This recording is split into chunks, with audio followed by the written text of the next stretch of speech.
세 번째 강의 시작하도록 할게요. 중간에 끊어서 죄송하고요. 자, 일단 우리 지금 주식매수 선택권 하고 있고요. 근무법인 또는 근무법인과 특수관계에 있는 법인에서 부여받은 주식매수 선택권이다. 이걸 근무기간 중에 행사함으로써 얻게 되었다라고 한다면 근로소득으로 소득 구분을 하게 되겠죠. 하지만 내가 퇴직한 후에 이것을 행사함으로써 이익을 얻었다라고 한다면 나와 회사와의 관계는 더 이상 종속적인 관계가 아니잖아요. 그렇죠? 근로계약이 종료가 되었기 때문에 어때요? 기타 소득으로 소득 구분을 하게 됩니다. 그 다음에 이 주식매수 선택권을 고용관계 없이 부여받은 경우도 있어요. 이랬을 때에는 이 주식매수 선택권을 언제 행사하든지 상관없이 그냥 무조건 기타 소득으로 봅니다. 왜냐하면 고용관계가 없기 때문에 근로소득으로 구분을 할 수는 없는 거예요. 즉 우리 회사의 임직원한테 내가 주식매수 선택권을 준 게 아니고요. 그냥 외부의 제3자한테 주식매수 선택권을 준 경우를 말해요. 그럼 그 외부의 제3자는 우리 회사와는 고용관계가 없기 때문에 그 사람이 언제 행사하던 상관없이 그 사람은 행사했을 때 그냥 기타소득으로 보게 된다는 거죠. 그래서 주식매수 선택권은 행사를 언제 했는지를 잘 파악을 해두셔야 됩니다.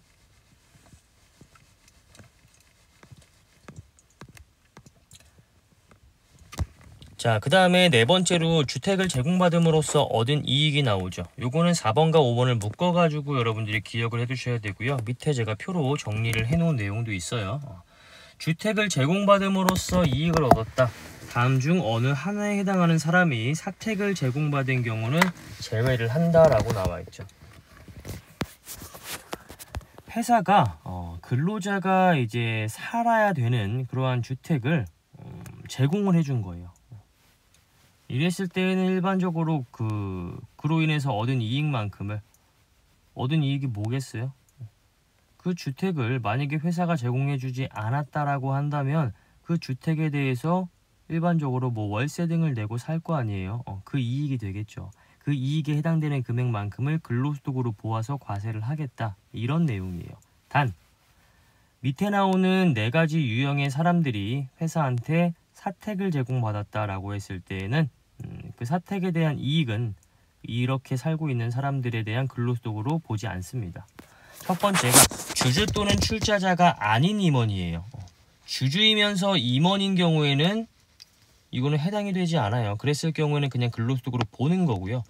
주주 또는 출자자가 아닌 임원이다. 즉 영향력이 좀 적은 사람이다라고 생각하시면 되고요.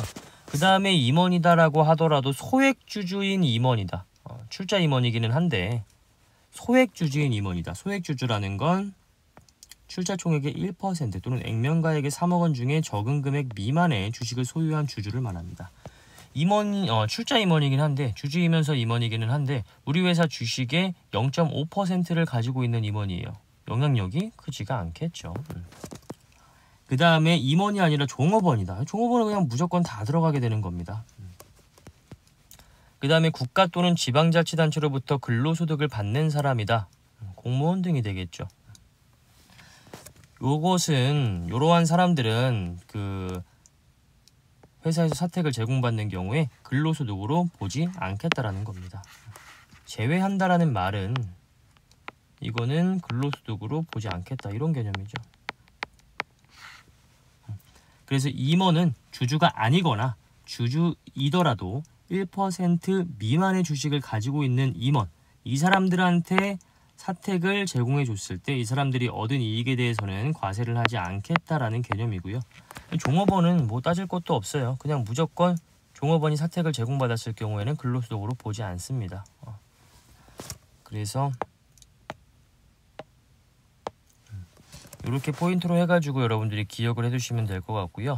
동그라미 5번은 주택을 제공받는 게 아니라 내가 주택을 구입을 해야 되는데 돈이 모자라가지고요. 그 돈을 지원받는 거예요. 회사한테.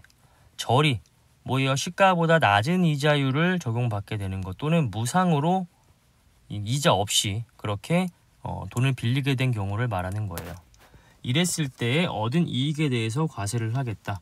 만약에 예를 들어 가지고 내가 한 1,000만 원을 빌렸어요. 1,000원이라고 해볼게요.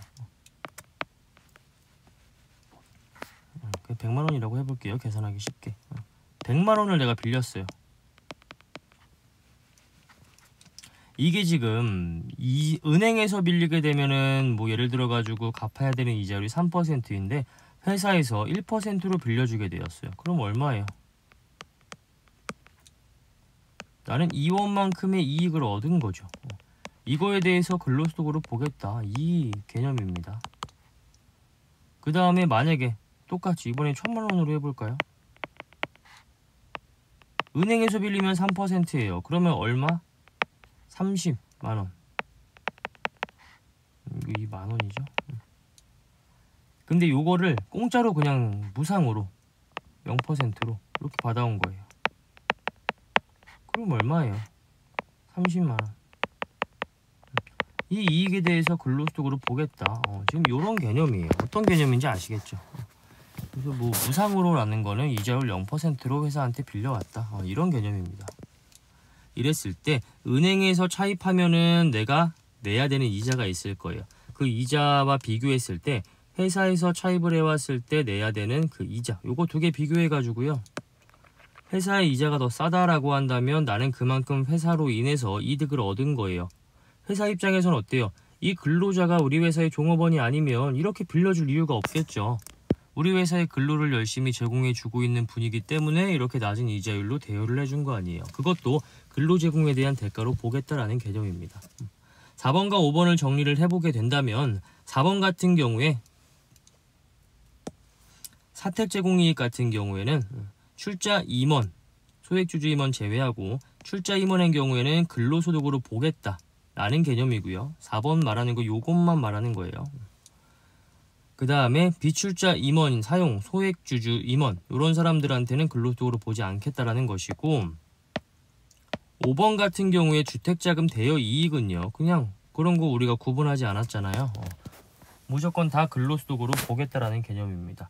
임원이 됐던 종업원이 됐던 이 사람이 주택을 취득하는데 회사가 도움을 준 부분이 있다라고 한다면 그로 인해서 이 종업원 등이 얻은 이익은 근로소득으로 과세를 하겠다.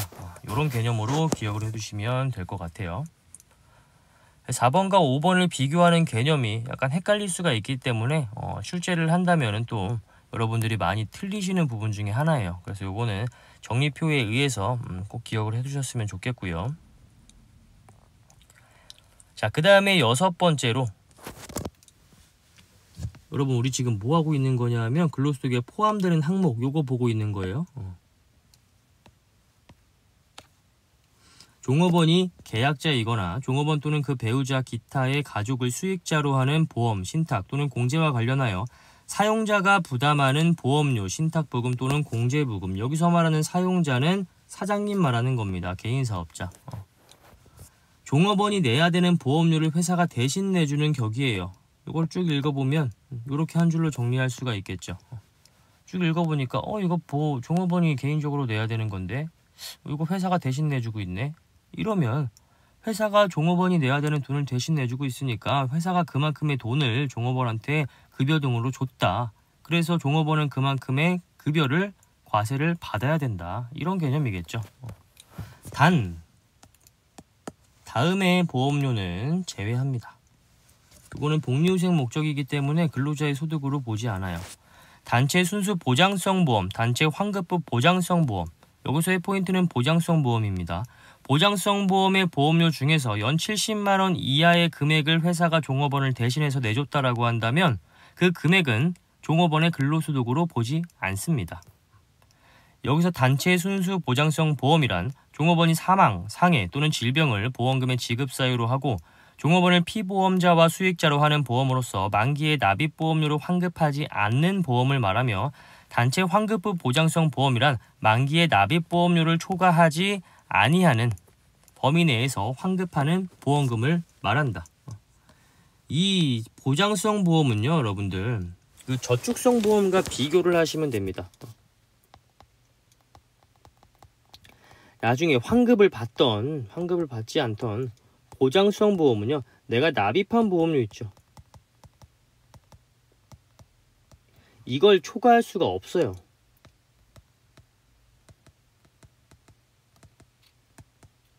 순수 보장성 보험은 환급이라는 개념이 아예 없고 환급부 보장성 보험이라고 하더라도 내가 납입한 보험료를 초과해가지고 얻는 그러한 이득은 없습니다. 이거와 비교되는 개념이 이제 저축성 보험이에요. 저축성 보험은 그냥 일반 적금이라고 생각하시면 돼요. 이거는 무조건 잠깐만, 이거 보호를 잘못했네요.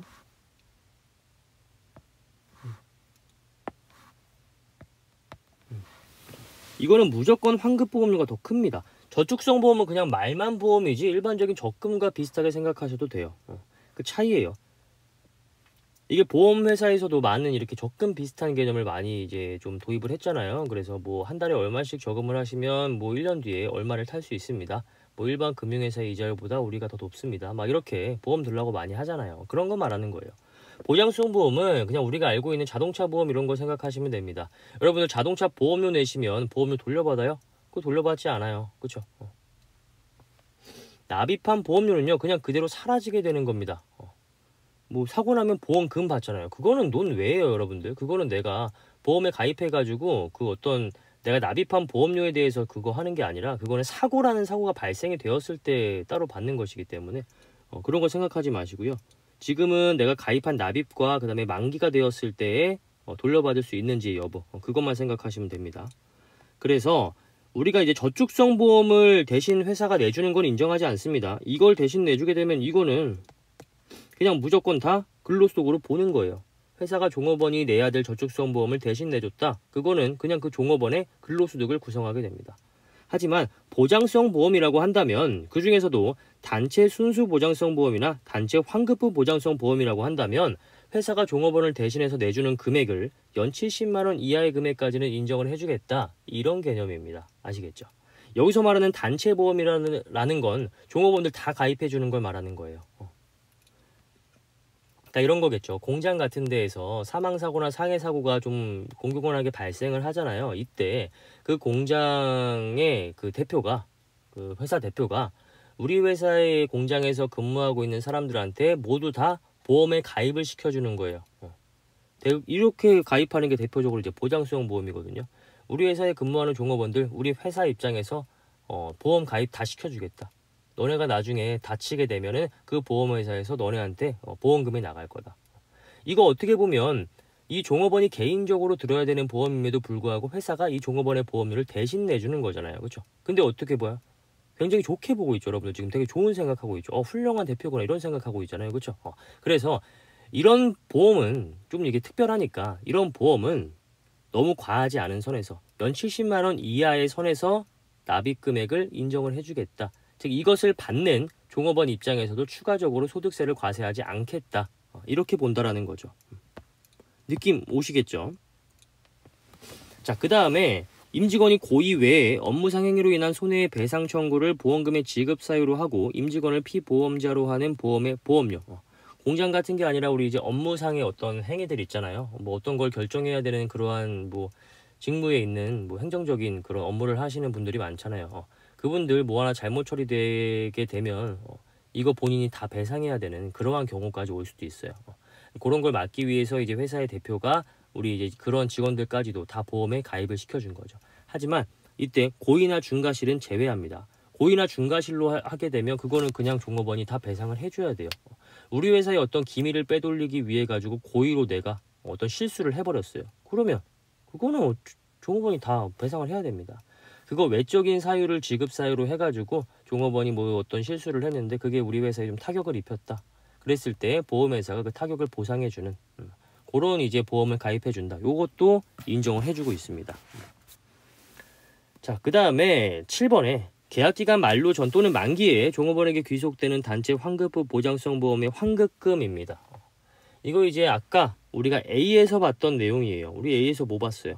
우리 공장에 근무하시는 분들 단체적으로 내가 보장성 보험에 가입시켜 드리겠습니다. 그러면 그 분들 인당 연 70만 원까지의 보험료에 대해서는 회사에서 인정을 받을 수가 종업원의 추가적인 근로소득으로 보지 않고 있는 거잖아요. 만약에 이 환급부 보장성 보험이 만기가 되었다라고 한다면 만기가 되었을 때 그 금액이 종업원에게 귀속이 됩니다. 이때 주의하셔야 될 것. 이때 환급부 보장성 보험의 환급금, 만기 금액 말하는 거예요. 이거 회사한테 가는 거 아니고요. 종업원한테 가게 됩니다. 이때 회사가 납입한 보험료 합계액 중에서 연 70만 원 이하의 납입금 요거에 대해서만 과세가 됩니다. 뭔 말인지 아시겠어요? 이거 왜 그래요? 우리 연 70만 원 이하의 금액까지는 저걸로 보지 않았잖아요. 근로소득으로 보지 않았잖아요. 그쵸? 그러니까 약간 이런 개념이라고 생각하시면 돼요. 이게 이제 연금소득의 어떤 개념인데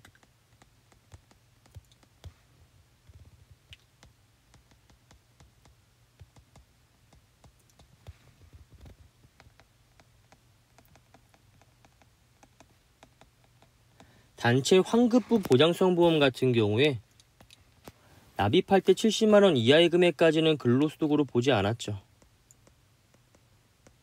70만 원 초과하는 금액에 대해서는 근로소득으로 본다라는 이야기잖아요. 그렇죠?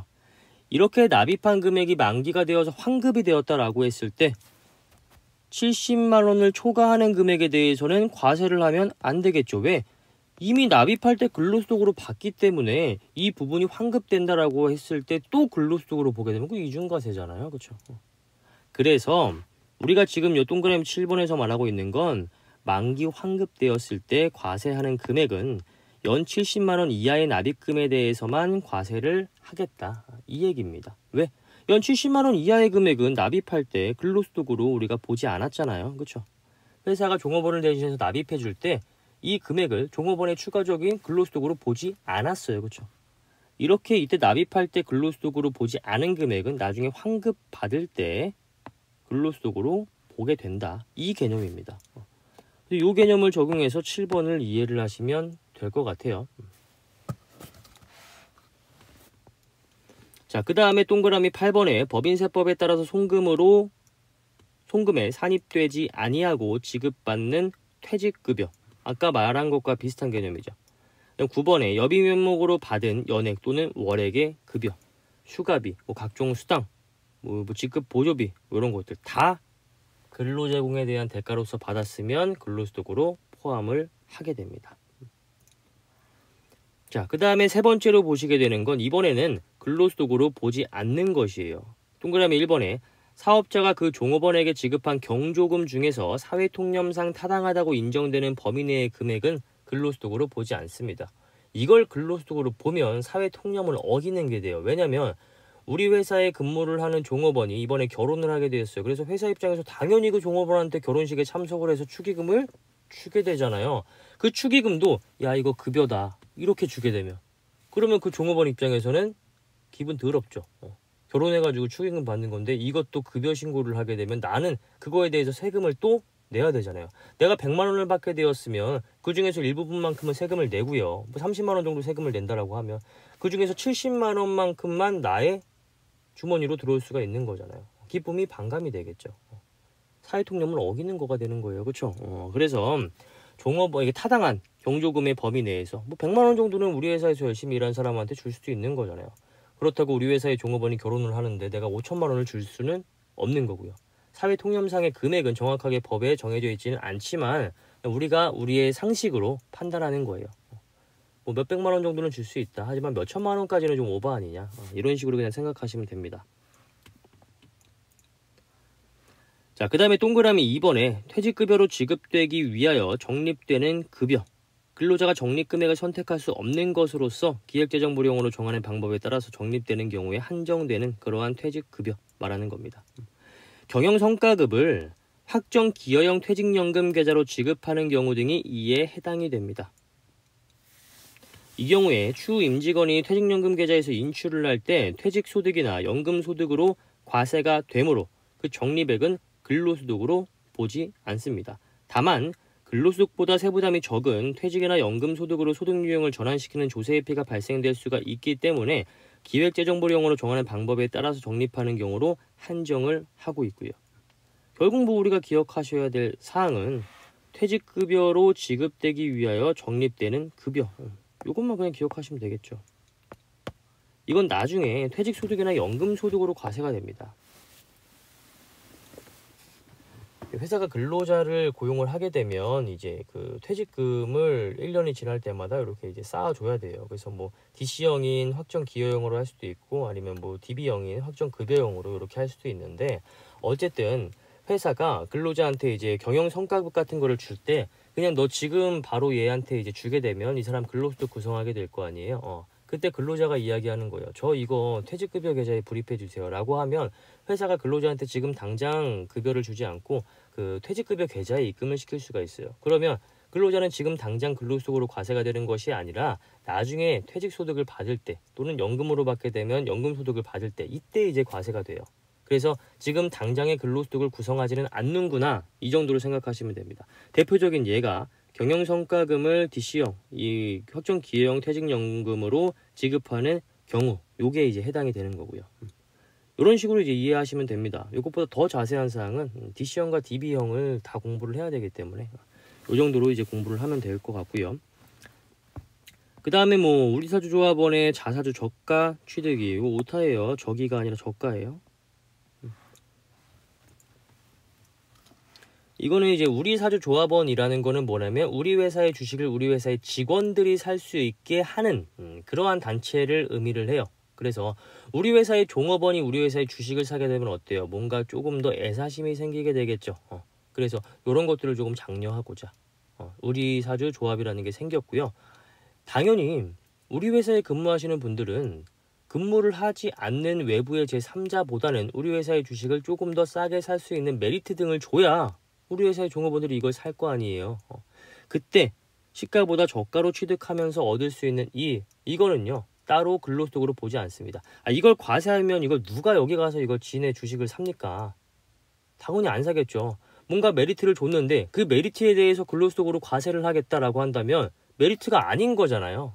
그래서 우리 회사 사람들이 우리 회사의 주식을 취득하게 되면 뭔가 우리 회사에 더 애사심을 갖고 열심히 이제 일을 할 수 있을 것 같다라는 취지에서 생겨난 게 우리사주조합이라는 거예요. 그래서 이 취지에 비추어 보면 우리 회사에 근무하는 종업원들은 우리 회사의 주식을 이 조합을 통해서 시가보다 조금 더 저렴한 가격에 사올 수가 있습니다.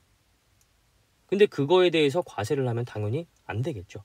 혜택은 혜택대로 유지를 해줘야겠죠.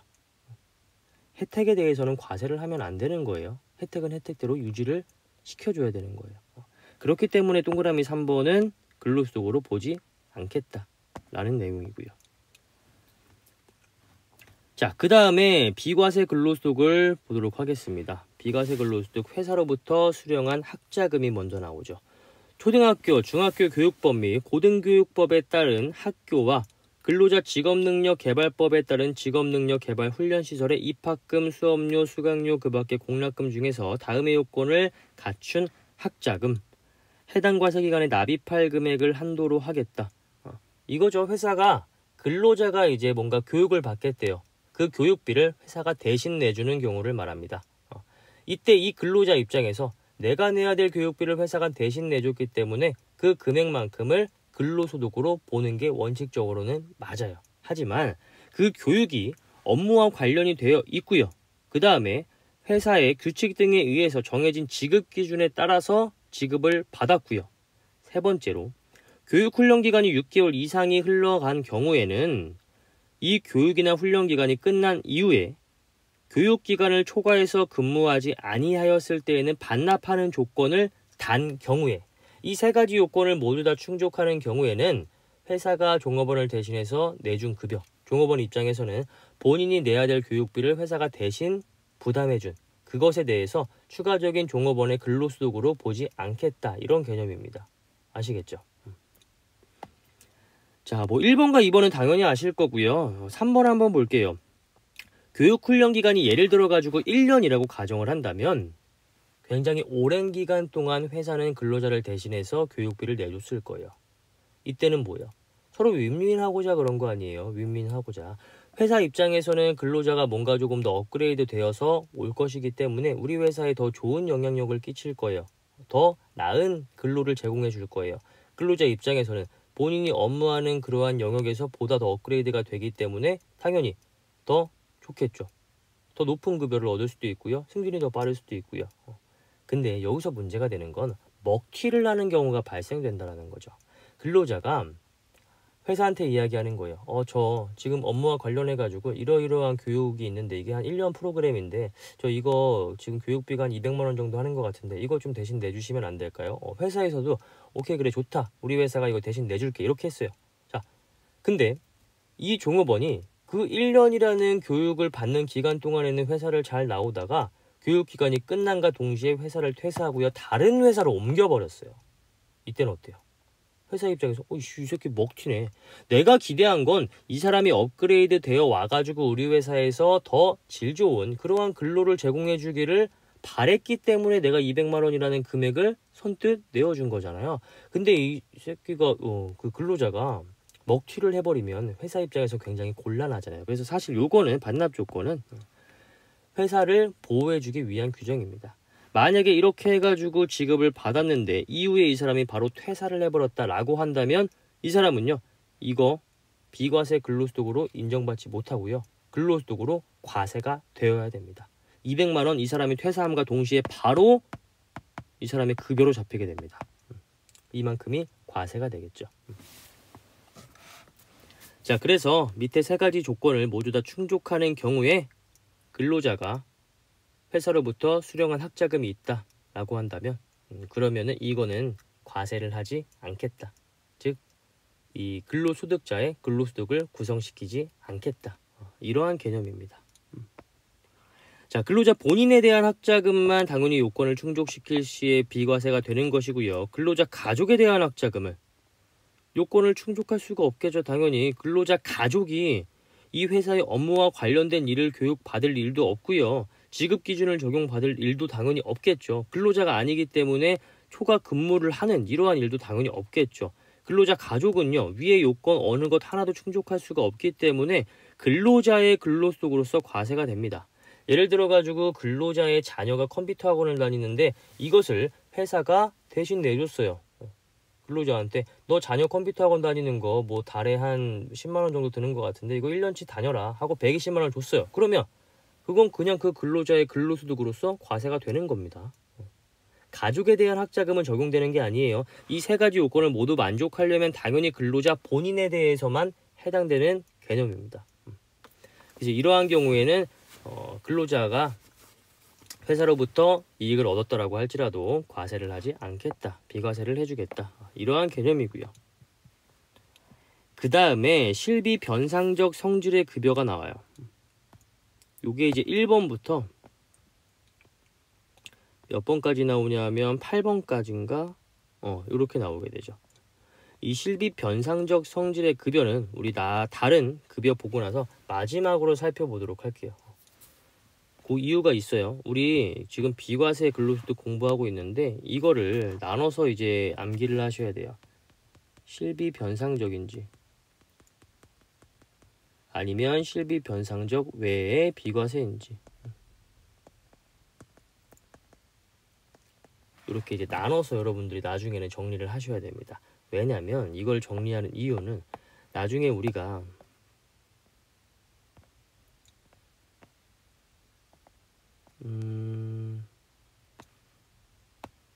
어디 갔죠?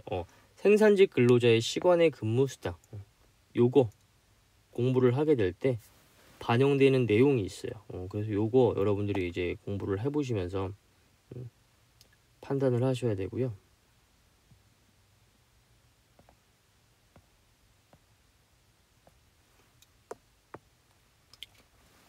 요거는 이제 다음 시간에 보기로 하고 그 다음에 지금은 이 별도의 비과세 규정 보도록 할게요. 자, 양가로 3번 국외 근로대가입니다. 국외 또는 북한 지역에서 근로를 제공하고 받는 다음에 급여를 말하며 그 근로대가를 국내에서 받는 경우를 포함한다 라고 나와있죠. 국외 또는 북한 지역에서 근로를 제공하고 받는 보수 중에서 월 100만 원 이내의 금액까지는 소득세를 과세하지 않습니다. 즉 북한에서 내가 근무를 하는데 월에 100만 원씩만 꼬박꼬박 받고 있어요. 그러면 이 사람은요 세금 낼 금액이 하나도 없는 거예요. 이 소득만 있다라고 가정을 한다면 월 100만 원만큼의 금액은 안 받은 것으로 보겠다. 과세하지 않겠다. 이 내용이에요. 조금 더 힘든 일을 하시는 사람들 원양어업 선박 국외 건설 현장이다라고 한다면 이 사람들은 월 300만 원 이내 금액까지는 비과세를 해주고 있습니다.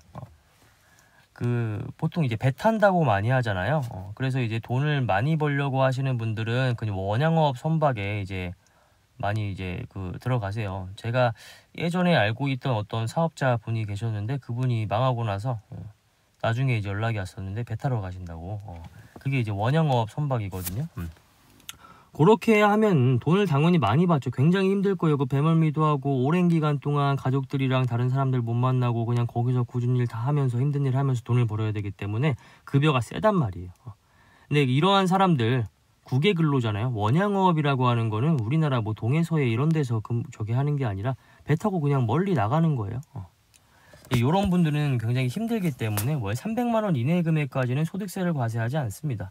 그래서 원양어업 선박 타시는 분이 월에 300만 원씩 꼬박꼬박 받았다라고 가정을 한다면 이 사람은 세금 낼 금액이 하나도 없는 거겠죠. 자, 그 다음에 뭐 공무원, 기타 등의 자가 국외 등에서 근무를 하고 받는 수당 중에서 해당 근로자가 국내에서 근무할 경우에 지급받을 금액 상당액을 초과하여 받는 금액 중 실비 변상적 성질의 급여로서 외교부 장관이 기획재정부 장관과 협의하여 고시하는 금액, 요것도 비과세를 해주겠대요. 뭔 내용인지 잘 모르겠죠. 그러니까 국내에서 받는 그 금액보다 더 많이 받게 되는 금액에 대해서는 과세를 하지 않겠다. 그냥 이런 식으로 짧게 기억해 두셔도 됩니다. 나랑 이제 똑같은 연차에 똑같은 승진의 그 절차를 밟고 있는 사람이 국내에서 근무를 하고 있는데 그 사람이 월 200을 받아요. 근데 내가 국외에서 근무를 하면서 월 300을 받아요. 이랬을 때 월 200에 대해서는 과세를 하겠지만 초과하는 금액인 월 100만 원에 대해서는 과세하지 않겠다라는 개념이에요. 왜? 이거는 국외에서 근무하는 게 더 힘들어가지고 추가적으로 준 금액이기 때문에 그 금액에 대해서는 별도로 과세하지 않겠다라는 거겠죠. 그런 식으로 이해 위주로만 짧게 기억해 두세요. 자, 그 다음에 4번에 사용자 부담 법정 부담금이 나옵니다. 국민형 건강 그리고 고용보험 노인장기요양보험법에 따라서 국가 지자체 또는 사용자가 부담하는 보험료 사용자 회사 부담분은 근로소득 비과세이고요. 사용인 근로자 부담분은 사용인이 부담한 경우에는 공제가 적용이 되고 사용자가 대납한 경우에는 근로자가 회사로부터 보너스를 받아서 납부한 것으로 보기 때문에 총급여액에 포함하여 근로소득세를 과세 후 보험료를 소득공제를 적용을 하겠다. 요거 여기에 한번 적어볼게요. 자, 우리 일단 4대 보험이라고 하는 게 있잖아요. 국민연금, 건강보험, 고용보험, 4대 보험, 고용보험, 산재보험. 이 이제 4대 보험을 건강보험만 예를 들어 가지고 설명해 볼게요.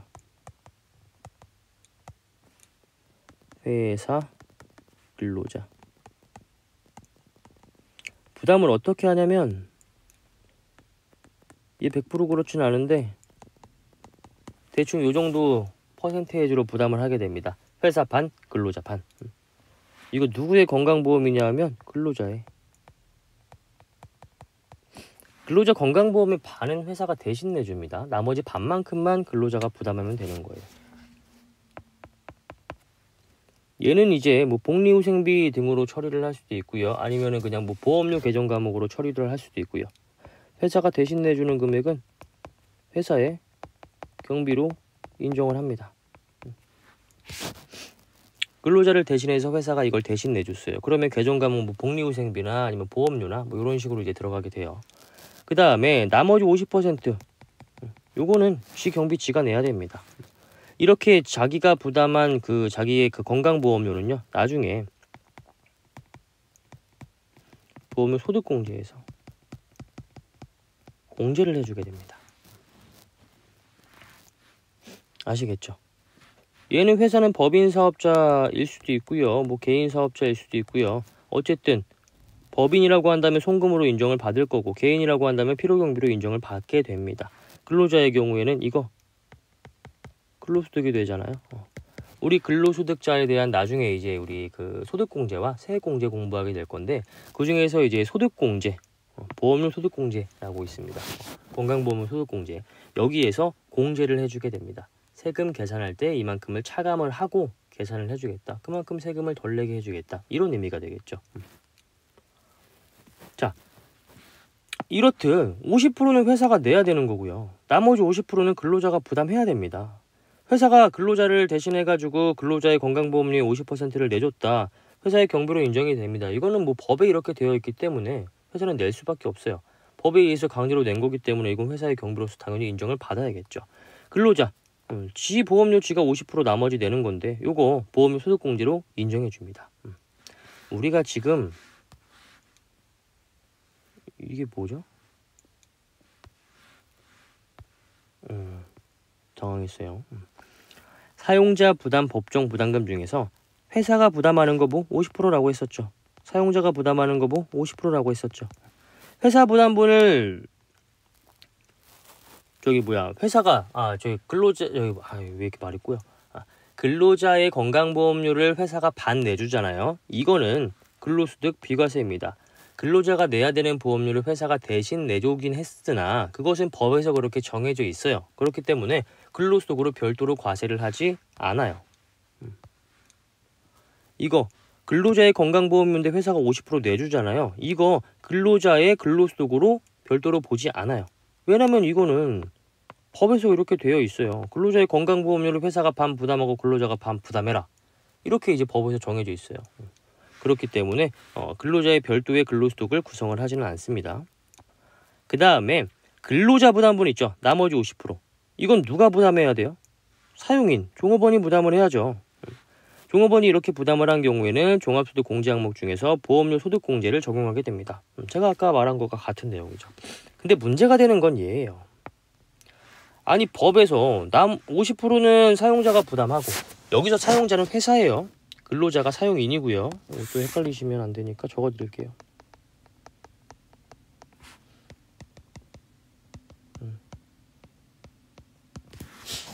법에서 50%는 회사가 부담하고 나머지 50%는 근로자 네가 부담해라 라고 했는데 부르면 정해놨으면 그냥 그렇게 잘 부담하면 되는 거잖아요. 근데 꼭 이렇게 말을 안 듣는 새끼들이 있어가지고 이게 문제가 되는 거죠.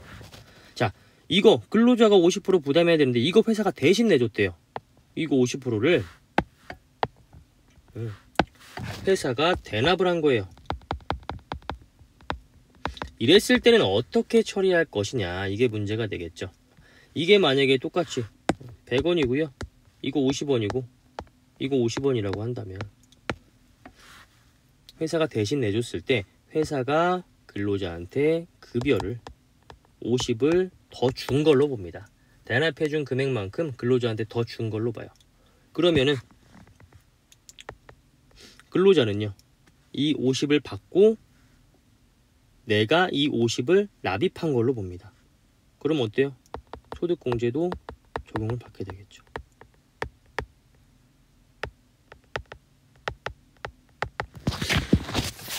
무슨 말인지 아시겠어요? 원래는 내가 50만큼을 부담했어야 돼요. 근데 이 50을 회사가 대신 내줬대요. 대신 내준 금액만큼 회사가 근로자한테 그만큼의 급여를 더 줬다고 봐요. 그럼 50만큼 그 근로자의 급여가 플러스가 되겠죠.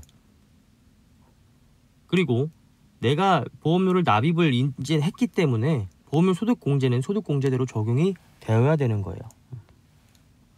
한번 읽어볼게요. 근로자가 회사로부터 보너스를 받아서 납부한 것으로 본다. 보너스를 받았기 때문에 이거 총급여액에 포함을 시키죠. 그래서 근로소득으로 과세를 시켜요. 그 다음에 보너스를 받아서 납부한 것으로 보기 때문에 납부를 했으면 소득공제가 적용되거든요. 이렇게 따로따로 적용을 해주겠다. 이러한 내용입니다. 이거 정리되시겠어요? 회사가 반, 근로자가 반 부담해야 돼요. 회사가 반 부담해야 되는 거 법적으로 정해져 있는 거기 때문에 종업원이 내야 되는 건강보험료를 회사가 반 부담하는 거는 법에서 정해진 거예요. 이거는 회사가 대신 내줬다고 해가지고 근로자의 추가적인 소득세를 근로소득을 구성하지는 않습니다. 근로소득 비과세.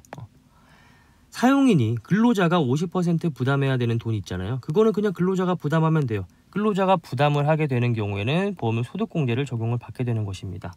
근데 문제는 이런 새끼들이 있기 때문에 발생이 되죠. 이거 내가 50%만큼 근로자가 내야 되는데 회사가 대신 내줬다라고 한다면 회사가 근로자한테 그만큼의 급여를 더 줬다. 그래서 그만큼 근로소득으로 과세를 한 후에 납입을 하긴 했으니까 소득공제는 적용을 해주겠다. 이러한 내용입니다. 자, 그렇게 해서 가지고 요거 정리를 하시면 될 것 같고요. 오늘은 여기까지 하고